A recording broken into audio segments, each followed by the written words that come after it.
નમસ્કાર મિત્રો, વિડીયોમાં તમારું સ્વાગત છે। તમિલનાડુના વિરુધનગરમાં શનિવારે એક મોટી દુર્ઘટના ઘટી હતી। અહીં ફટાકડાની ફેક્ટરીમાં વિસ્ફોટ થયા બાદ ભીષણ આગ ફાટી નીકળી હતી। આ અકસ્માતમાં 9 લોકોના મોત થયા છે। આ અકસ્માતમાં અનેક લોકો ઘાયલ થયા હોવાનું કહેવાય છે।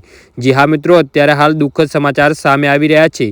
પ્રાથમિક તપાસને ટાંકીને પોલીસે જણાવ્યું કે મૃતકોમાં મહિલાઓનો પણ સમાવેશ થાય છે અને વિસ્ફોટનું કારણ જાણવામાં આવી રહ્યું છે। આ ઘટનામાં વેપકોટાઈ પોલીસ સ્ટેશન હેઠળની એક જગ્યાએ બની હતી।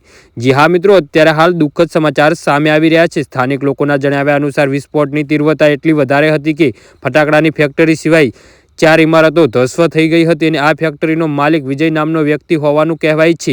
ઘટના બાદ પોલીસે અને ફાયર વિભાગની ટીમ ઘટના સ્થળે પહોંચીને ઘાયલોને સ્થાનિક હોસ્પિટલમાં દાખલ કરાયા, જ્યાં તેમની સારવાર ચાલી રહી છે। પોલીસના જણાવ્યા અનુસાર 7 લોકોના ઘટના સ્થળે જ મોત થયા હતા, જ્યારે 2નું હોસ્પિટલ લઈ જતા રસ્તામાં મોત થયું હતું। જી હા મિત્રો, તો આના વિશે તમારું શું કહેવું છે તો નીચે અમારી કોમેન્ટ બોક્સમાં જરૂરથી જણાવજો અને અમારી YouTube ચેનલને સબસ્ક્રાઇબ કરવાનું ના ભૂલતા। વિડીયો પૂરો જોવા બદલ તમારો ખૂબ ખૂબ આભાર।